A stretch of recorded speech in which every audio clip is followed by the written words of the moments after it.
Now, I will say 10-20% of things that have been seen are of extraterrestrial origin. It's a minority. The majority are actually ours. And but that's a bigger secret than the alien part. Why? Because, and here's the linchpin of the secrecy, to disclose to the public that those are ours would admit that we already have the energy and propulsion systems to replace all the oil and gas and coal and nuclear power and wind and solar on the planet. Why?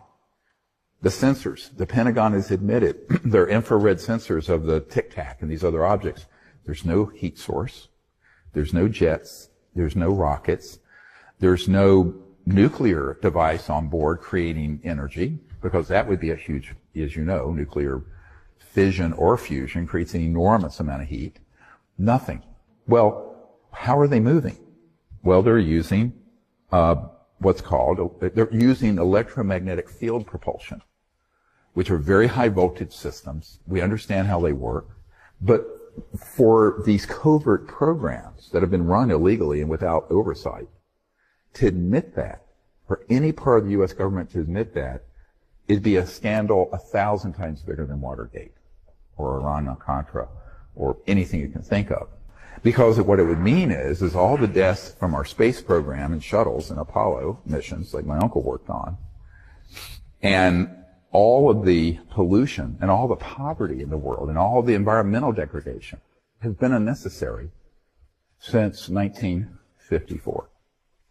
So for the past 68 years, we have not needed rockets, jets, gas engines, or any of it.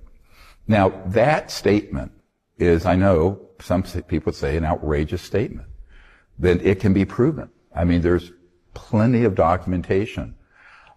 Even aerospace journals back in the early 50s, before they mastered quote-unquote gravity control, talk about this. So the reason this office has probably been told, I mean, they're sort of just mouthpieces saying what they're told to say by someone, that we're not going to look into the things that are made by humans, is because the ones that are human are most of them, so then they don't look into them.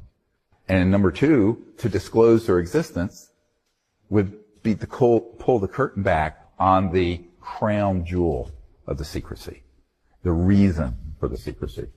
Because it's all about macroeconomic and geopolitical control. And if you bring out technologies that allows every home, office, manufacturing plant, village in Africa to have its own energy source without a transmission line and burning expensive fuel, oil, gas, coal, you've just changed the whole geopolitical macroeconomic system. The power equilibrium of the world is going to shift.